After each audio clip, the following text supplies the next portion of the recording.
of people who love to fucking do the classic Hasan is bad memes. And I really appreciate them for it. All right. The one positive aspect of Ohio train derailment is that people are freaking out about safety measures. I never in my lifetime would have thought.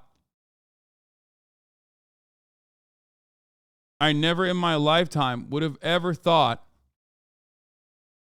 that this would happen, where people would be like really agitated about implementing safety measures. So, welcome back to CBS net benefit, Morning. It's been I guess. nearly 3 weeks since a I'm gonna fiery pee. I'll be train back. derailment in East Palestine, Ohio, exposed an entire community to potentially hazardous chemicals. Now the EPA says it's taking over the cleanup process and ordering rail operator Norfolk Southern to pay for it.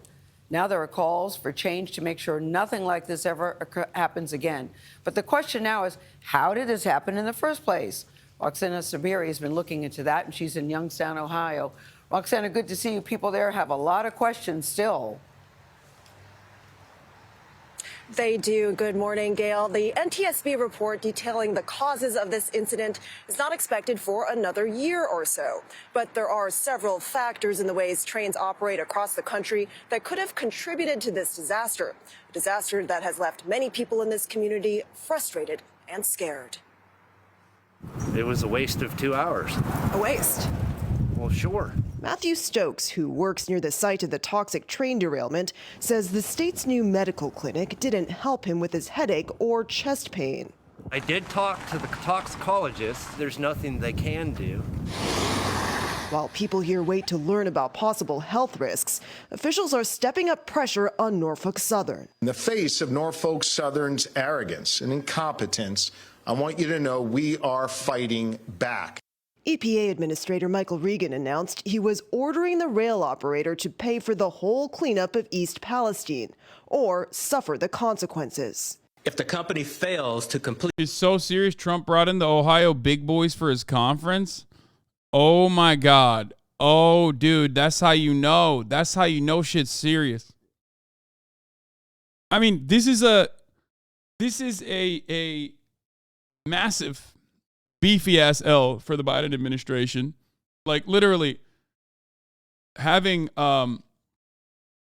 like toxic chemical clouds visible from fucking Pennsylvania that are coming out of Ohio, making this like through independent media and through social media, making this like the top news story domestically.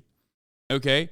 Never really fully addressing it and never even like showing face, and then having a speech in Ukraine and then in Poland, okay, while Trump is in Ohio. I mean, are you trying to lose? Is that what's going on? Because you're doing a great job. I mean, this is Democrats just running against themselves, okay? Like, do I think Trump gives a shit about Ohio? Absolutely not.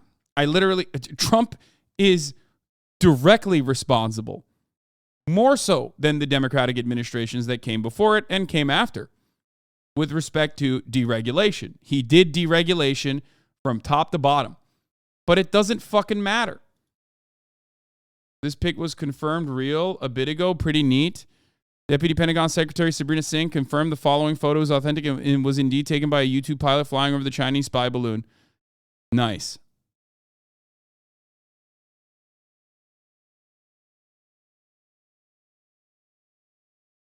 I talked about this yesterday.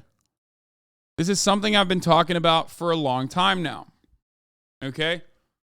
I talked about this years ago when Tucker Carlson started adorning leftist aesthetics to talk about like labor rights, when in fact all he cares about is not socialism or improving the material conditions of workers.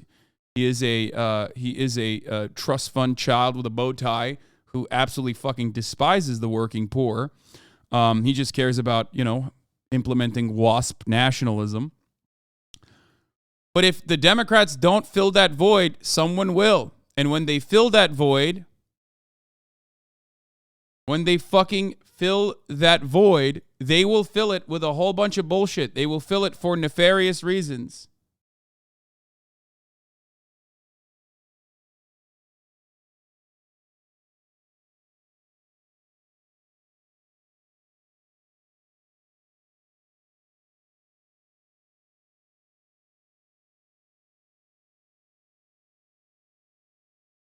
No voter in Ohio cares that Trump caused this. We will care that Biden never showed up.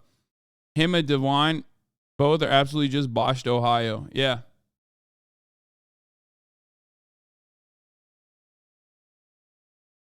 I don't know how to describe this other than, just the Democrats doing their very best to make sure that they do not get reelected. Will this ultimately be a permanent scar on Pete Buttigieg's career? Probably. Will this be a permanent scar on Biden's career? Probably not. I don't know.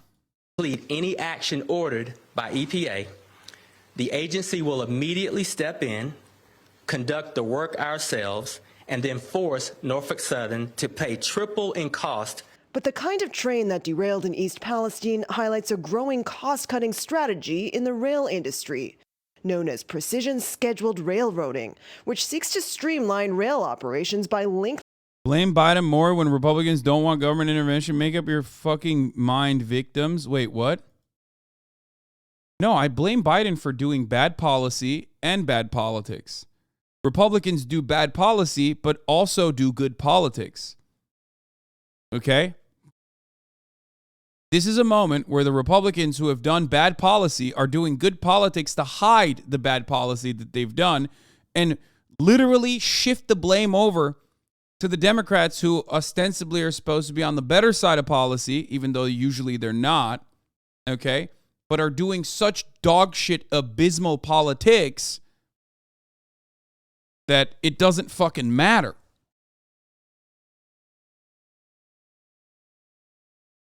Lengthening trains while cutting the workforce. The train that derailed on February 3rd stretched 9,300 feet long, weighed a whopping 18,000 tons, and had around 150 cars. How would you address this trend? Look, this has been part of a drive by these multi-billion-dollar companies to wring every penny of profit out of the rail system. They have cut their workforce massively, including safety positions, including maintenance positions.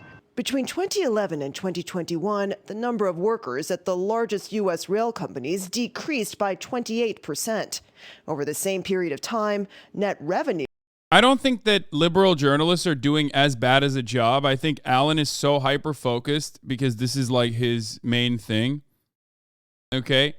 I don't think liberals are doing as bad a job as like Alan is stating, liberal media at least, because they are legitimately talking about profits going up, as we're seeing in the fucking article right now.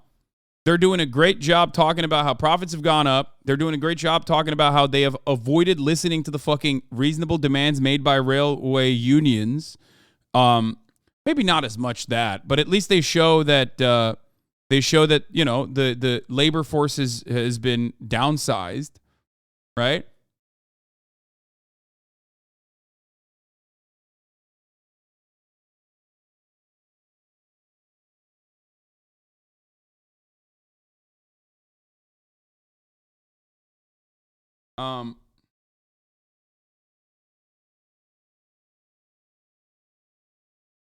And you see this.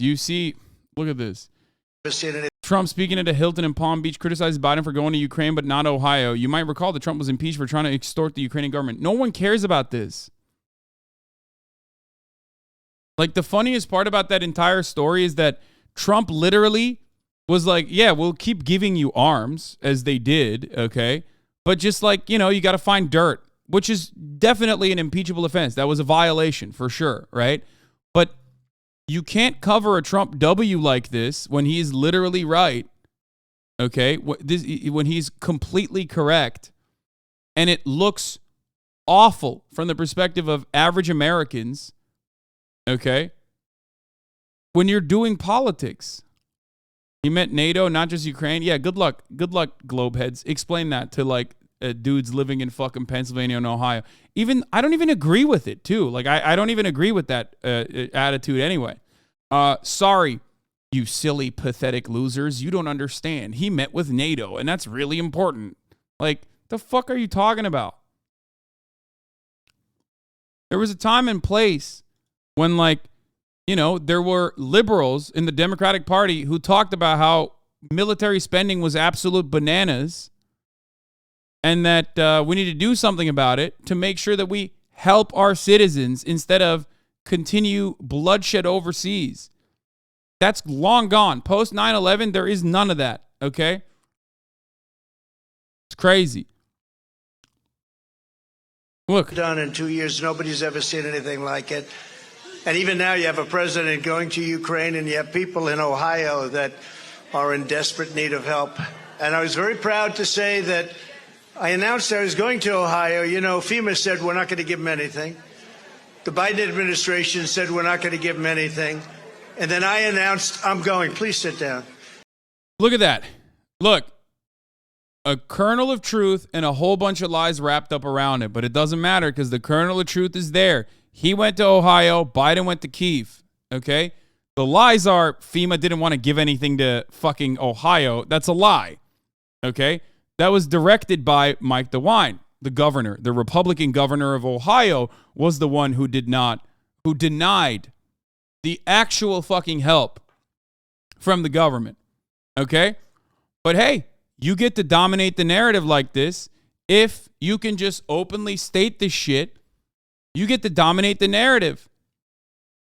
You can be literally the guy who not only advocates for DeWine, you can be the guy who advocates for deregulation and successfully gets deregulation.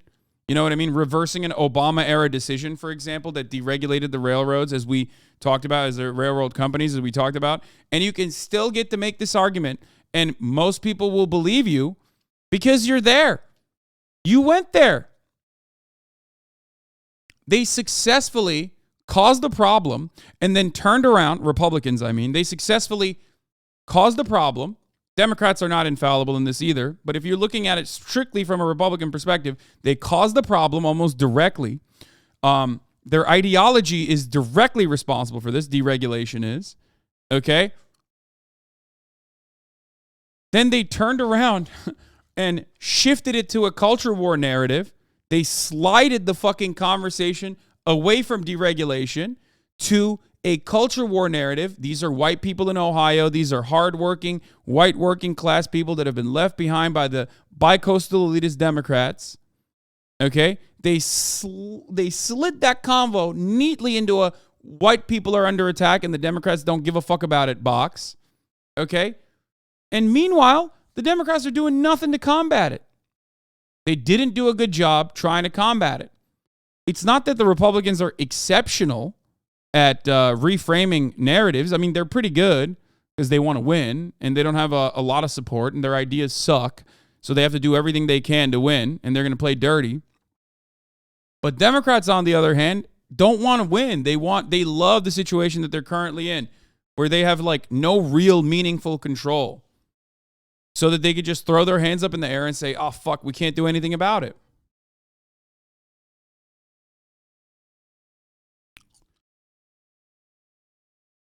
That's it. That's where we're at.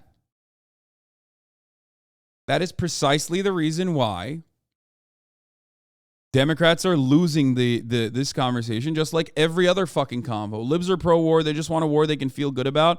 And they started to learn too much about the wars in the Middle East. A lot of them still feel really good about intervention in Syria. They feel good about all the wars. They don't give a shit. Or they just don't care.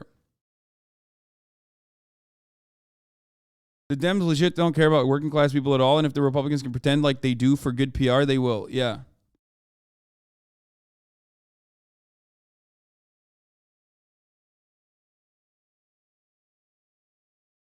Help me understand. You were criticizing Biden for not going to Ohio or for going to Ukraine. Biden's visit to Ukraine means the world to me as a Ukrainian. It means we are not getting abandoned. Brother, you are not getting abandoned one way or the other, okay? You're getting $111 billion of weapons. Like, clearly you're not getting abandoned, okay? But no, I'm criticizing Biden not for going to Ukraine. I don't give a shit. Of course he's going to go to Ukraine. You know, that's a show of support. That's fine. But Ohio is literally in your fucking backyard. You couldn't just go to Ohio, even for, you know, a symbolic reason. You couldn't even go to Ohio. It's like 300 miles away, brother. You can't go to Ohio before you, before you fly out to Ukraine. It's been a month. Do you see what I'm saying?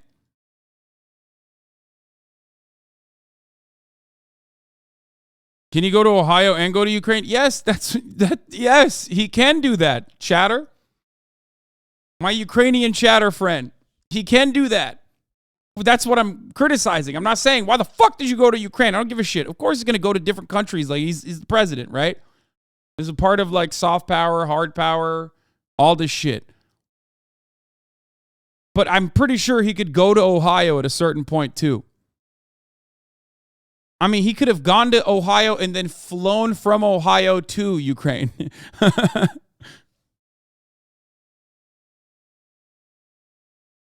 Trump would have never visited a blue state is also not right. He actually went to California when the wildfires were happening. And remember, he was talking about how, like, you gotta sweep the floors. So that's so dumb. That's not the case. He definitely will go to blue states and shit. Why? Because he wants to win, motherfucker. That's the difference.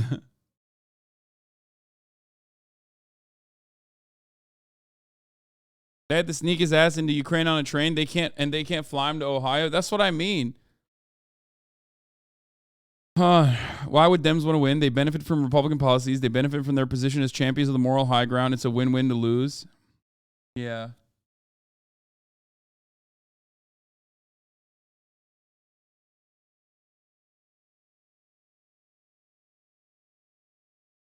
I personally don't care that he didn't go to Ohio. I get that dumb Americans won't understand, but they don't understand most things already. Wait.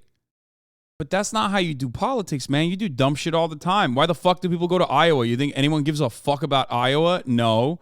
Why do you go and eat a hot dog at the fair, you know? You think that genuinely shows that you give a fuck? It's so funny. Democrats and Republicans do this too. They go to black churches, okay? Once every fucking 4 years, they step foot inside of a goddamn black neighborhood and they go to the fucking black church one time. Okay? They throw up the fist and then they fuck right off. And it's like, what? You think that means they give a fuck about black people? No. You're doing it to get support. And people are so desperate and so starving for like any kind of assurances that the government still does care about them that they eat it up. I'm not going to sit here and say, oh man, these people are dumb. Fucking fuck them. Make them learn the truth. It's like, you know, that's not the way to go about it.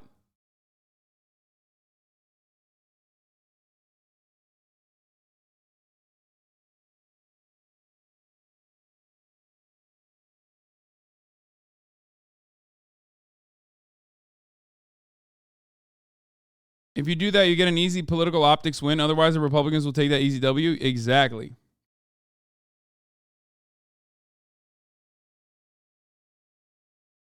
Right now, you can very easily hit so many different angles on how the Biden administration fucked up. They broke the strikes that the railroad workers were pushing for. They offered them none of the things that they asked for. Okay. They strong-armed the labor unions in that regard. And then like a month later, a massive derailment occurred that has now created a new cancer cluster in Ohio. Then they didn't even fucking turn around and like say anything about it until, you know, it became national news because everyone on TikTok was freaking out about it because it was like it wasn't the invisible kind of pollutant that destroys your body every day. It's not the microplastics that we're consuming. It was visible, right? So it was more tangible. It was more identifiable, and people understandably freaked the fuck out about it. Okay? And then, even then, they basically just tweeted about it and didn't do anything. And Republicans will always take advantage of a PR opportunity. They will never let a crisis go to waste. Problem with the situation is that the GOP can virtue signal and claim it's Biden's fault as if they didn't have also broken the rail strike and deregulated the industry to shit. Biden is the face of it because he's president now. Yeah, Biden fucked up when he also did not reinstitute the Obama era policies. Biden also absolutely fucked up when he did not, when he could have used his power, his influential power from the bully pulpit, to force the railroad companies to listen to the reasonable demands that the railroad workers, the labor unions, were pushing for. Okay? Supposedly the most pro-fucking labor president, right? And then they didn't even do, so that's the policy failures, right? Like, because I said, Democrats love doing bad policy, but they also do bad politics. And the bad politics of this process is not going to fucking to Ohio at all. Not even showing face. Not even giving assurances to the people saying, hey, listen, look alive, Jack. You might be a post-industrial town that everyone left behind, but I, as the president, will not leave you behind. But he didn't do that. This is like below bare minimum at this point. You're basically asking, you know, the president to fake being president.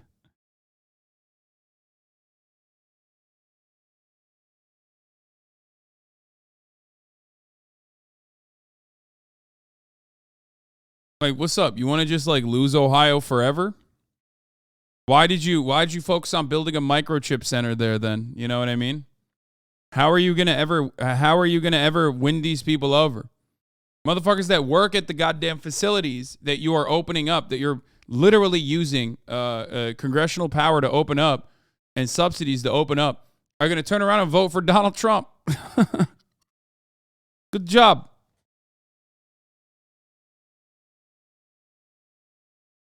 Meanwhile, what you could have done is ensure that these facilities, especially these facilities that are getting government subsidies, right, have to have at least card check or some form of like labor union provisions. Like you could have just said, hey, listen, like in a beautiful, perfect world, anytime you get government subsidies for your industry, whether it be the oil and gas industry, whether it be microchips, whether it be fucking, I don't know, anything, like literally any auto manufacturing plant, Tesla, right? You have to offer your workers unconditionally the right to, okay, even if it's just a symbolic procedure, you have to offer your workers the right to unionize. You can do that. But they don't do that because they don't give a shit. They don't want to do that. That goes against the Democratic Party's interests. Right? Could have done that for the Ohio factories that you're opening up, but you're not doing that. Right?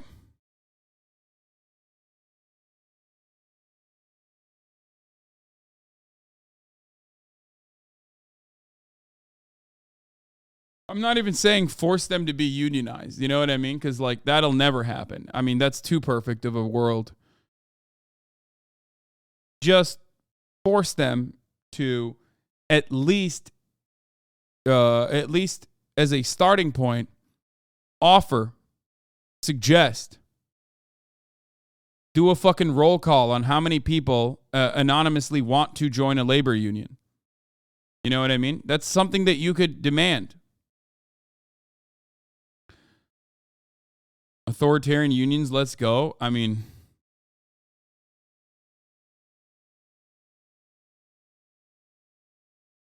you can do that. You can do a card check. You can make that as a provision. I'm sure that like Republicans would fight it tooth and nail. Alec and everyone else would like go fucking bananas over it and would take it to the Supreme Court, and then the Supreme Court would destroy it. But I'm just saying, you're not even trying it. You know what I mean? You're not even getting to that point.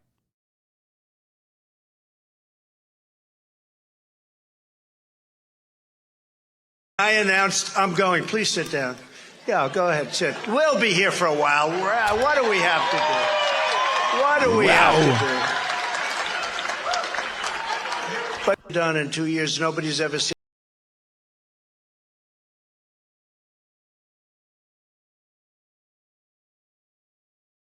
IBEV member here. I would never work in a non-union shop. I'd rather die. I mean, in some instances, literally death. So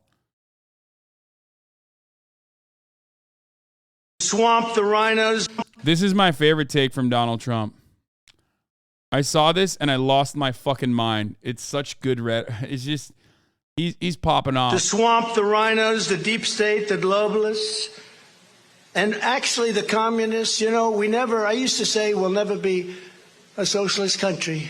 And I was right, because the train never stopped at the socialist, that station never stopped. It just went right by. So maybe we hit the Marxist station and the communist station, but they never stopped at socialism, did they, Monica? Never stopped, It's like, so I was right. Yeah. The train never stopped. Choo choo, they said.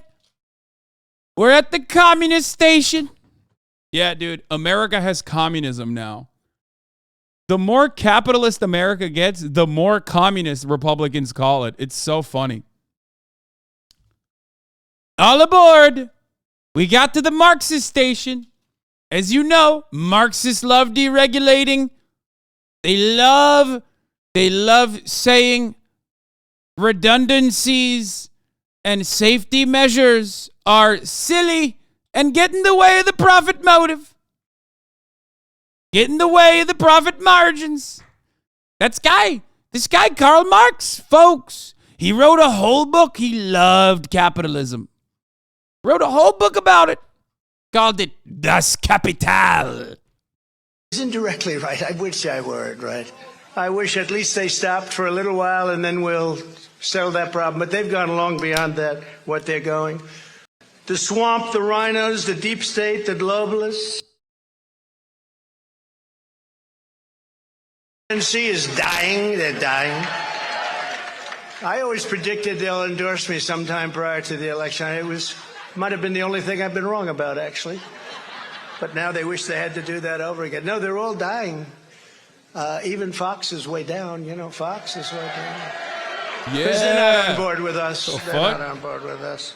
But they're better. But they're not on board with us. It's just like 2016. Fox was against me. Everybody was against me. And we like it better that way, don't we? Somehow we like it just fine. He's coming back, dude. These are some takes, Trump on undocumented immigrants. We got to get him out. We got to start with the bad ones.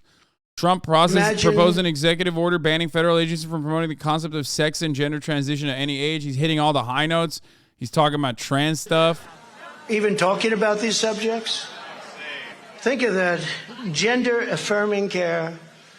Do we have the full video? I kind of want to watch the full video of this. Greenhouses, livestock. Yeah, we watched this yesterday. It's great. Okay. Do we have the full video? I kind of want to watch the full video. But before we get to the Trump shit, here, let's continue. Increased by around 58%. What I can tell you from our members on the ground is they feel like safety has degraded. Greg Regan is the president of the AFL-CIO's Transportation Trades Department. There is a real impetus to go faster.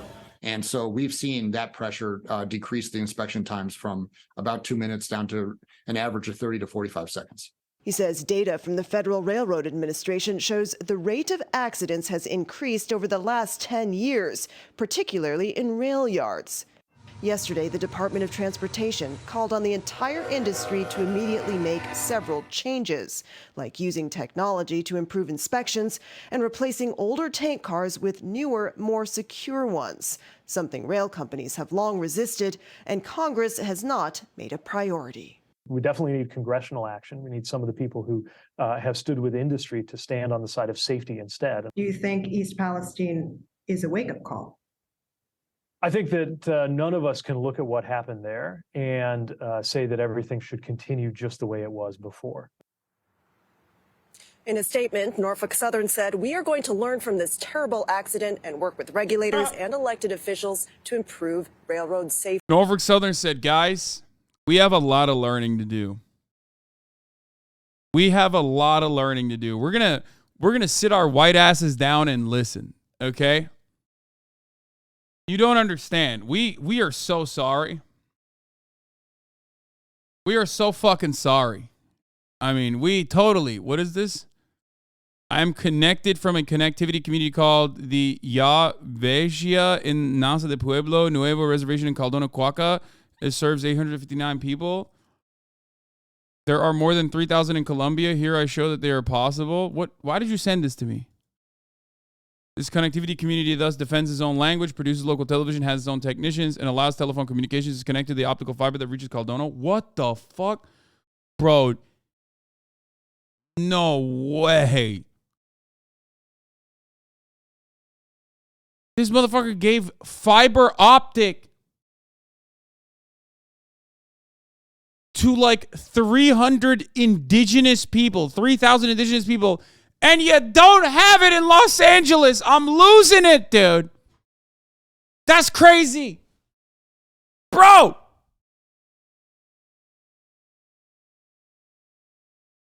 Like, what the fuck, dude? Indigenous populations with their own unique language in Colombia that are like a total of 3,000 people have better fucking internet than people living in West Hollywood, dude. Shut the fuck up. That's crazy, dog. That's crazy. That's crazy. That's crazy. That's crazy. That's crazy. That's crazy. That's crazy.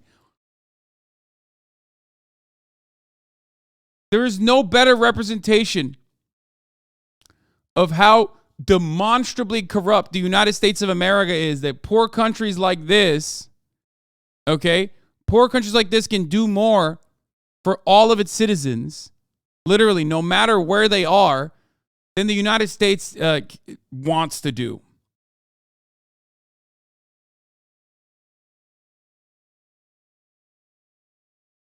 Oh my God. Oh my God. Oh my God. Oh my God. Oh my God.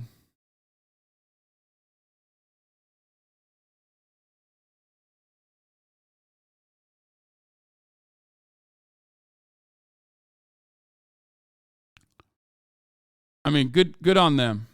Good on them. It's not going to be a problem. As soon as we get in, it'll all be ended.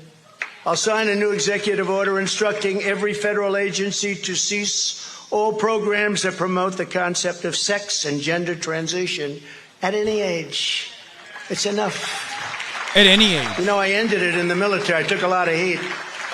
But I ended in the military. You're not allowed to take drugs, but massive amounts of drugs. And people are disturbed in so many different ways. Look, people, they have their ideas, and I'm not going to knock anything. But remember, it is never just about like trans children or ever. It was never about protecting children.